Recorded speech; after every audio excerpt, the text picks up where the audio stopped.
Hello, my name is Ben Lister. Welcome back to episode 3 of the Chatbox. No, sorry, BL and Friends podcast. Today's guest is James Wilson White, a motorsport enthusiast just like me. Did this interview back in June, so I really hope you really enjoy it. It's on YouTube, so yeah, he talks about CRPS, his condition that he has in his life, and how it's affected him and his lifelong love for motorsport and how he's raising awareness about it. So enjoy, and I'll see you for the wrap up very soon. BL out.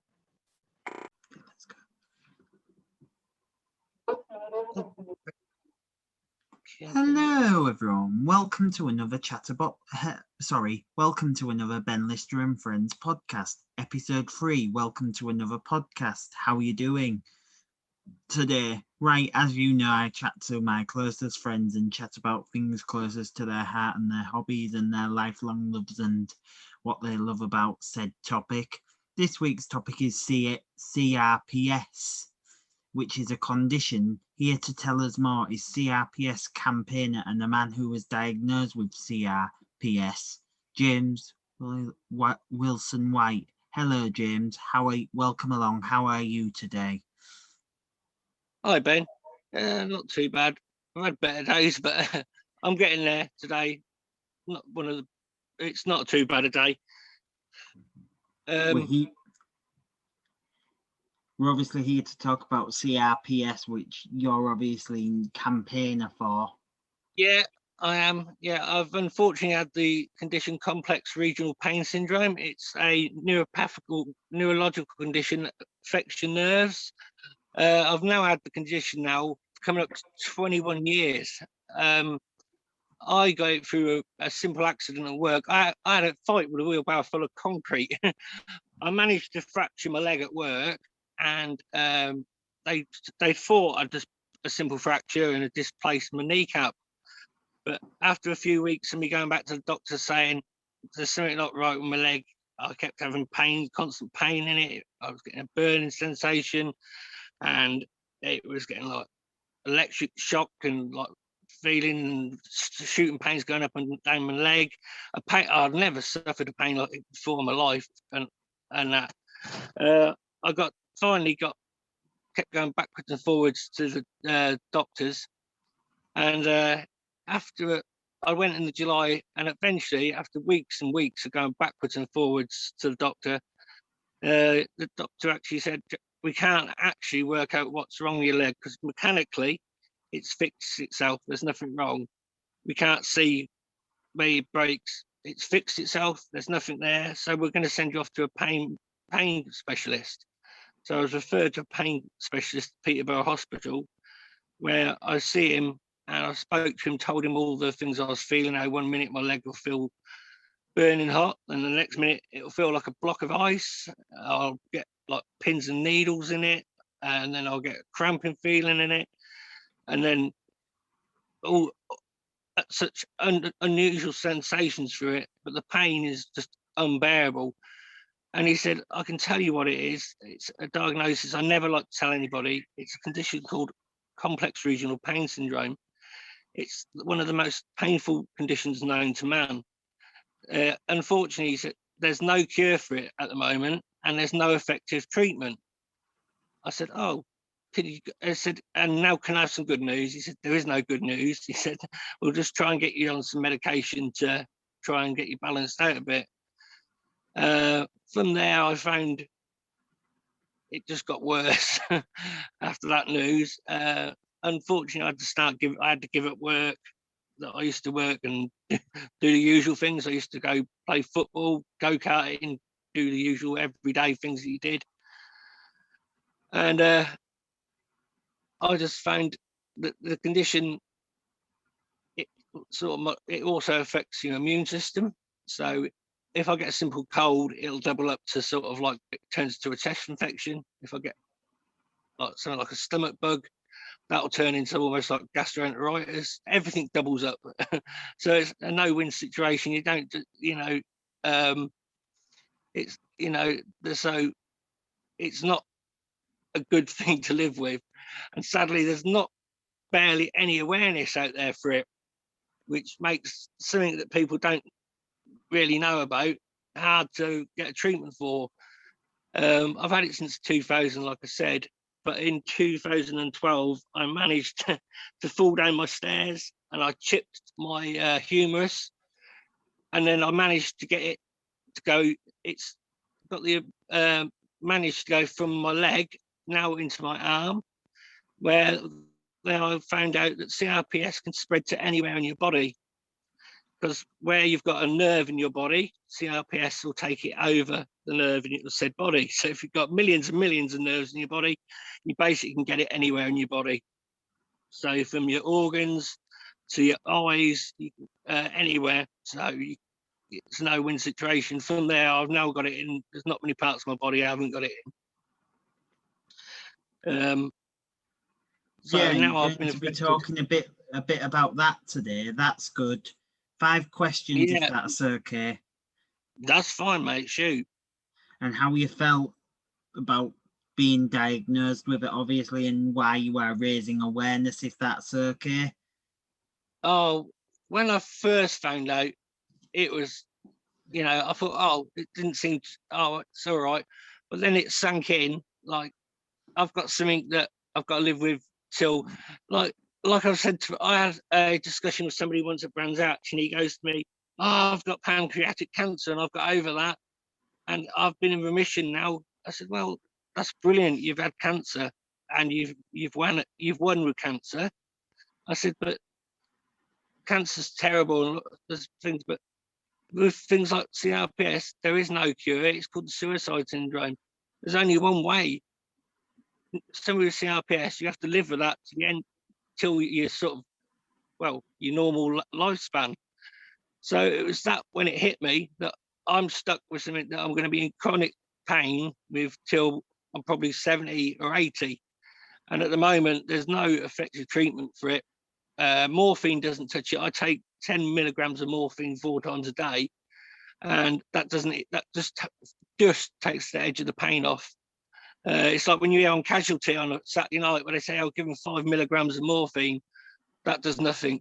So I take 10 4 times a day on top of painkillers, and I'm still in pain. But when I first got it, it's like it took a bit of adjusting to find out you've got something that you're going to be in constant pain with that's not going to kill you. It really takes over your life. It takes a lot of adjusting to. I found it very hard when I was going to become a dad, because I realised there's a lot of things I couldn't do. Like I wouldn't be able to play with my kids properly. When I had my second son, like with my daughter, I could like change her nappy and things like that and help out with her and do certain things like that. But as it progressed and got into my hands, I couldn't do things like that. I couldn't help do things like simple things like help out with doing things like changing the little boy's nappy or do sort of things. So it gets you, it does get you down, because you think, I can't do the things that normal you should be able to do. It really does get you down. You can understand why a lot of people do get very depressed with it and fed up with the condition. And the fact that if I've been to the doctor 7 times in 2017, and in that 7 times, not one doctor or nurse had heard of CRPS or had any idea. One doctor actually Googled it by the bed, which that gave me a lot of reassurance that I wasn't in the hands of the NHS. I was in the hands of Google for help and reassurance when a doctor Googled CRPS for, how to treat me.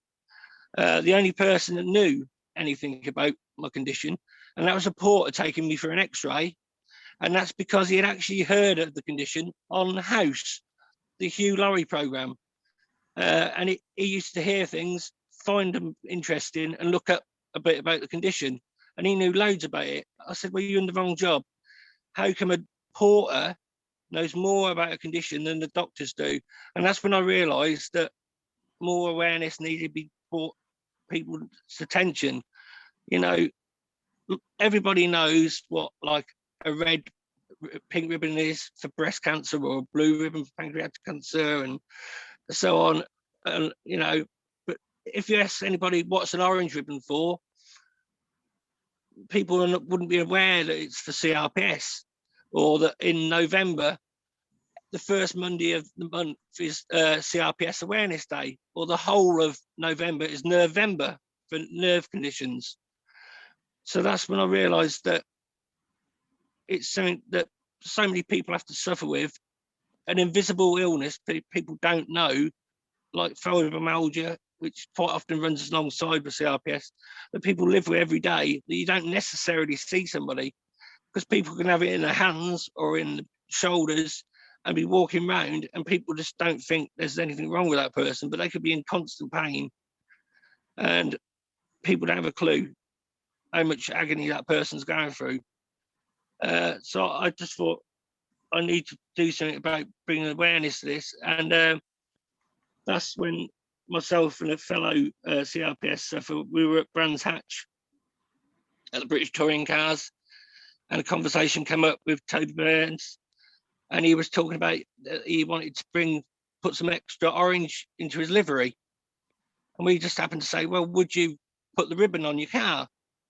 And Dan Kirby said, well, how about you design a logo and we'll carry the logo on your car? And from that, the concept of the CRPS Awareness Racing for a Cure logo was sort of formed. And from that, CRPS Racing for a Cure come to, like, it was conceived from just a conversation in Dan Kirby's awning. And that's where it sort of snowballed from there, that more awareness was needed to be brought to attention, because there's nothing out there for anybody. And since I've been doing that, I've found more people locally that have got it. I've found people worldwide that have got it. And they all say that nobody knows in their country that they suffer with it. It's like I say, it's an invisible illness. So I just, it's sad that no one does anything about it, because there's no funding for it. It's poorly researched, because they say the figures don't tally up enough for it to make it worthwhile to research it enough. There's only 3 places in the UK you can actually go for any form of like additional help, which is not so much medication and stuff. It's more things like pain management and dealing with the actual learning, like meditation and ways of actually coping with your pain, and pain regimes and stuff, and physiotherapy and that.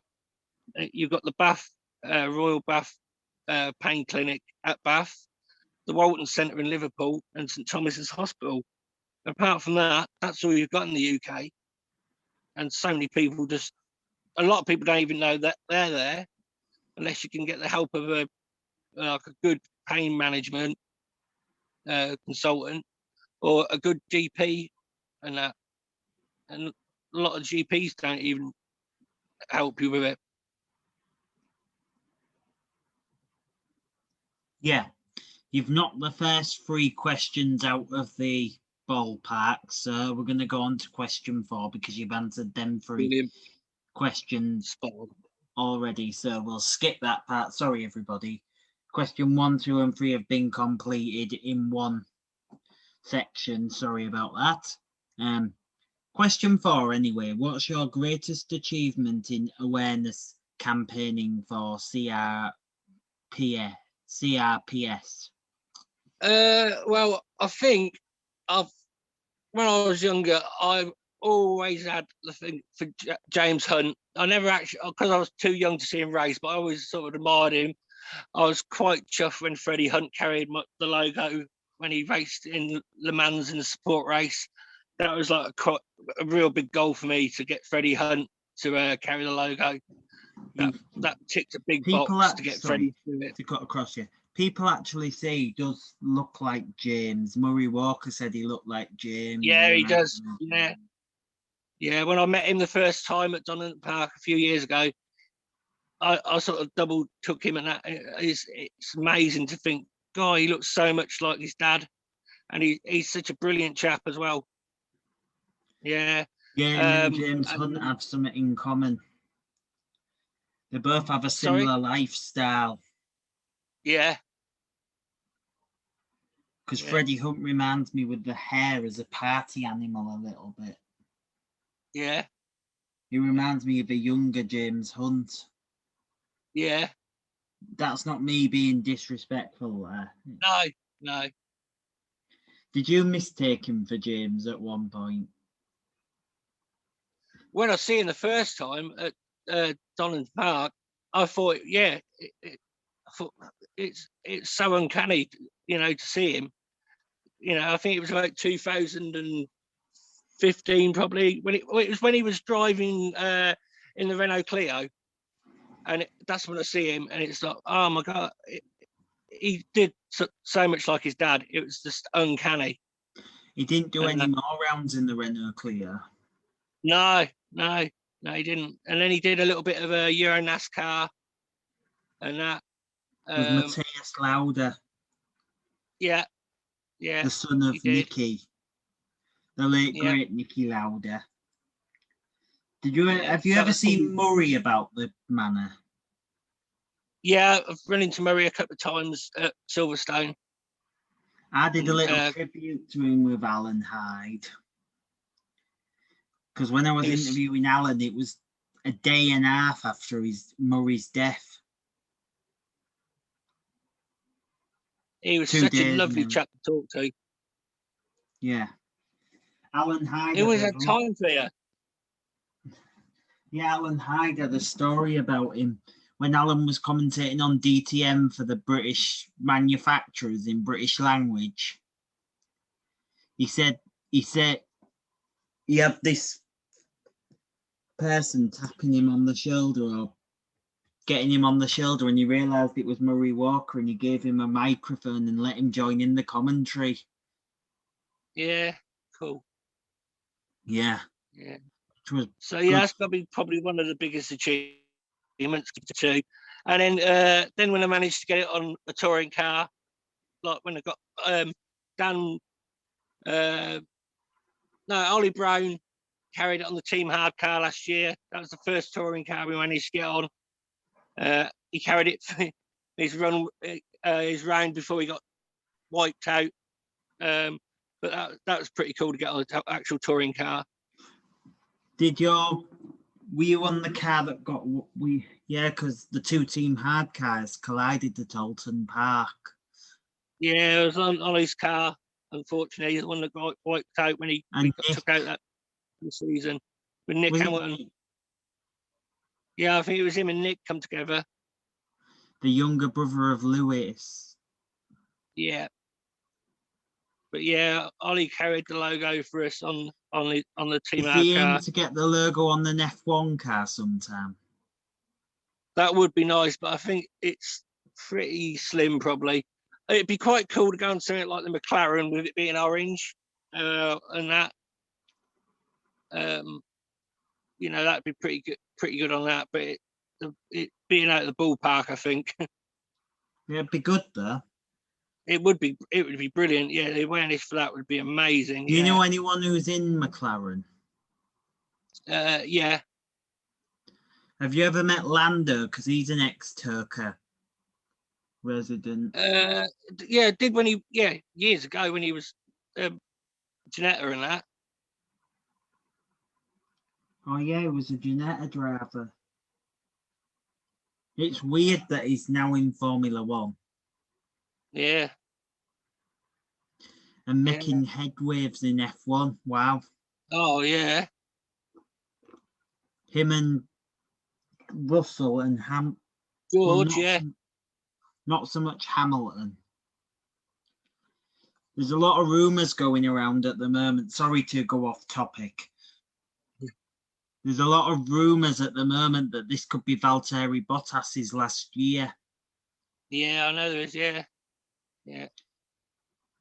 Because he's not performing as well as he's just not got it this year, is he? No. And I think Mercedes could lose their drivers and constructors this year if they're not careful. Yeah. Final question on the list, because we're rattling through them tonight. Question 5. what advice would you give to people who are going through CRPS diagnosis?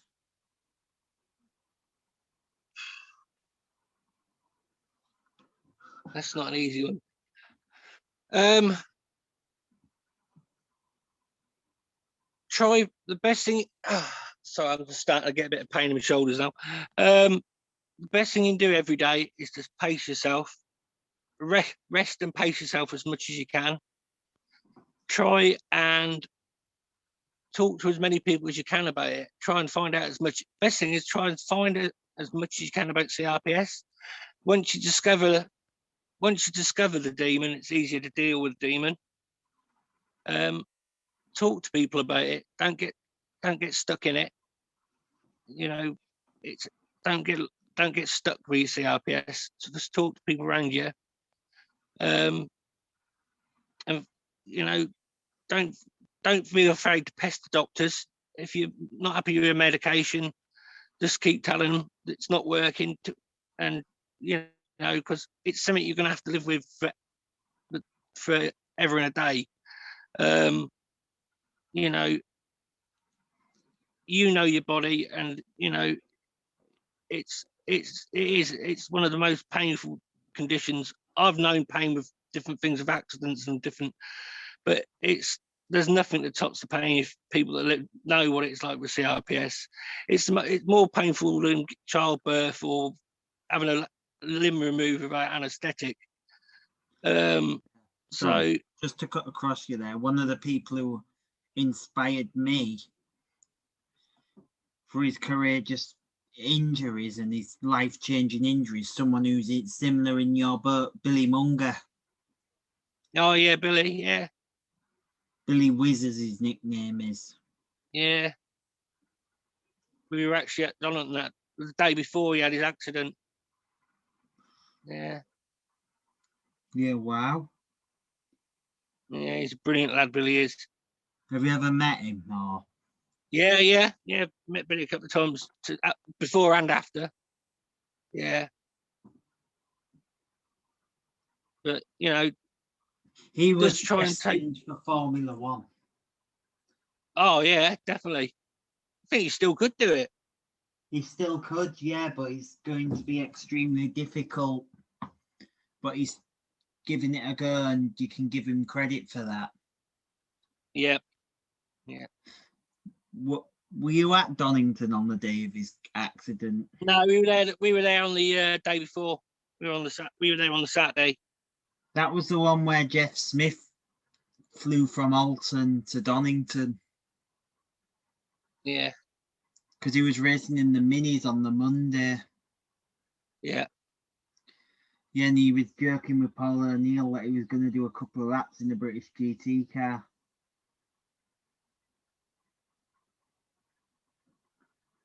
Yeah. Yeah. You were saying about diagnosis. Sorry to cut across you there. Right, mate, no worries. But like I said, it's not an easy thing to deal with. It's extremely hard. Like I said, there's no cure for it. So you just have to find the easiest or the best way you can find to manage it. And you just need people around you as well that helps, that can try and understand it, talk to people about it, try and get a doctor. Like I said,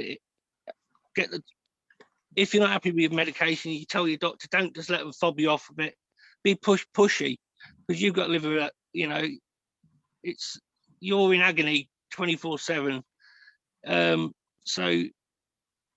But just try and enjoy your life as much as you can. Find a hobby to take your mind off it. That's what I always try and do. When I'm having a really bad day, I don't sleep a lot, so I try and find something to do at night. Try, distraction techniques always helps on bad days. It's a real shitter. There's not much you can do. It's just put up. Some days you just want to cry all day, to be honest with you. But all I can say is, if you find something that works, it's good. But sadly, there's not a lot. It is a real bummer. But all I can say is just try and find something. Take your mind off it when you're having real bad flare-ups, try and find something that you can find, like a hobby. Try and distract yourself as much as you can. Pace yourself. Don't push yourself too much when you're having a good day, so you don't burn out. Brilliant. And just, yeah, that's all I can say. Brilliant. And just, I wish everyone a low pain days. We've come to the end of the interview, unfortunately. No worries. Thanks a lot, Ben. Thank you very much for joining me today, James. Yeah. You can find us on Facebook at CRPS Awareness Racing for a Cure. Do join me again soon when I'll have a different guest and a different topic. But for now, please give it up for James Wilson White, and I hope you've learned more about CRPS, everybody. Thank you very much for listening, and that's a wrap. That was James Wilson White. Hope you enjoyed that interview. I'll have many more coming very soon. But for now, please like, subscribe, and whatever you need to do. And just watch my previous videos, my Ben Lister, my chat box podcast ones, and also my interview and my BL and Friends ones. Hopefully some more content coming soon. So I'll see you then. And hopefully, yeah, with more guests. And yeah, please like, subscribe, and whatever you need to do, and comment, dislike, whatever. I don't mind, really. Yeah, I'll hopefully talk to you soon. BL out, and that's a wrap.